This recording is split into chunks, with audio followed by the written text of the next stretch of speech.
Tony Farrelly, editor Road CC. What I'd like to see at Eurobike, for purely selfish reasons really, is which I'm really looking forward to seeing, is the Salsa Colossal and the Warbird 2.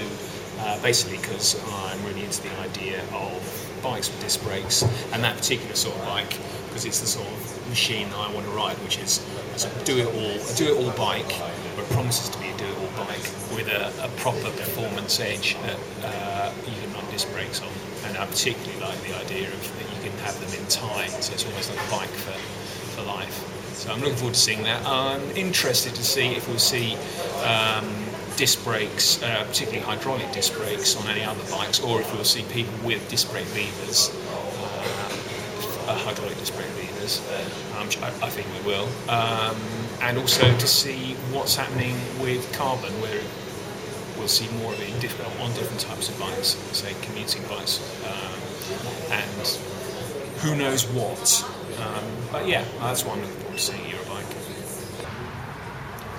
Hi, I'm Matt Brett, I'm technical editor on Road CC. What I'm looking forward to most seeing at Eurobike are, I guess I'm looking to see how many road bikes pick up on disc brakes. That should be interesting to see whether that's just a flash in the pan or whether a lot of people are going to go for it next year. I'll also be really interested to see whether this year loads of people jump on the electronic shifting bandwagon with getting cheaper on Campag, and also the new Shimano Dura-Race system. So those will be really interesting to see how those are picked up too. State your name. Hello, I'm David Arthur. Personally, I'm looking forward to seeing a return of a high-end steel racing bike at Eurobike. I don't think that's going to happen. So what I expect to see being the trends are aerodynamics, integration and electronics. We're seeing a lot more aerodynamic design come into components, clothing and road bikes. I expect that to be a big trend this year. Electronics trickling down through the prices a lot more, and on cross bikes, commuter bikes potentially. And in integration, seeing the electronics, the batteries being hidden away inside the frames a lot more successfully than we have seen in previous years. But then I could be totally wrong, so we'll see. How's that? Hi, I'm Vecchio Joe from Road CC, and we're on our way to Eurobike in a glamorous petrol station. And I'm looking forward to seeing cyclocross bikes with discs. I think we're going to make a big thing this year, and maybe someone's going to bring out a hydraulic road lever to make them work properly.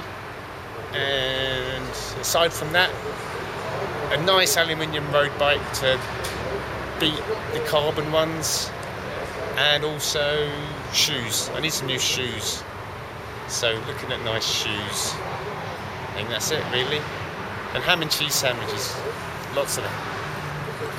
Hi, Dave Atkinson here from Road CC.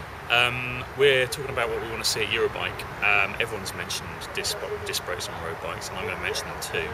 It's going to be a big thing this year. It'll be interesting to see how far down the ranges it goes, and that'll be a really good indicator of whether it will actually be something that gets picked up in the years to come, or whether it's a bit of a flash in the pan. It'll be interesting to see if anyone's got a proper mechanical shifter with a hydraulic master cylinder, and whether people are really going to go down that route where they've done something more elegant than just bolting on the cylinder somewhere else in the bike. So that'll be interesting to see. Also, frame designs for discs, fork designs for discs, who's doing what's having to change, and what size the discs are as well. We've seen 140 up to 180 on road bikes. So whether there'll be a standard, whether people are going towards something. I'm not doing that bit now, when that lorry's gone.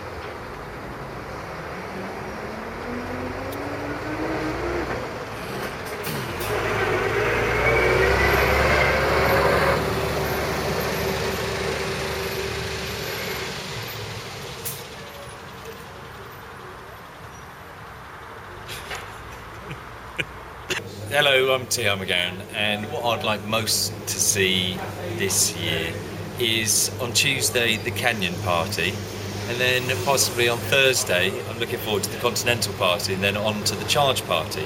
That should be good. And then the Friday, the Eurobike party, because that's always good with lots of live bands and stuff.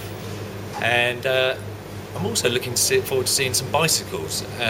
Maybe I'd like to see what's going on in the fixed world, what colours we got, what wheels we're riding, whether we're going to go down to 26, up to 29ers, sticking to 700Cs. And generally also the introduction of carbon fibre into some really cheap utility bikes. Maybe we'll see that. And other things to plug in your iPhone and little gadgets for your bike. I might be looking out for those as well. I do the most glorious panning shot and you ruin it. Also, on the urban side, it'd be interesting to see whether we get a convergence of the kind of urban bikes that we get in the UK and what we get over the continent. Over the last couple of years, we've seen more of that continental influence coming into some of the UK models. It'd be interesting to see whether that continues. Also, electronic bikes, they're getting cheaper, they're getting more accessible. Whether it will still be predominantly bottom bracket driven systems in Europe, or whether they'll move towards the cheaper front motor type of systems, which are gaining ground in the UK again. So yeah, a lot of things to look at. I've just found something else that I want to see. I was looking through Tour magazine and the petrol station, and it opened up to this look, 675. I want to see that. I want to take that home. I want that to do bad things to me.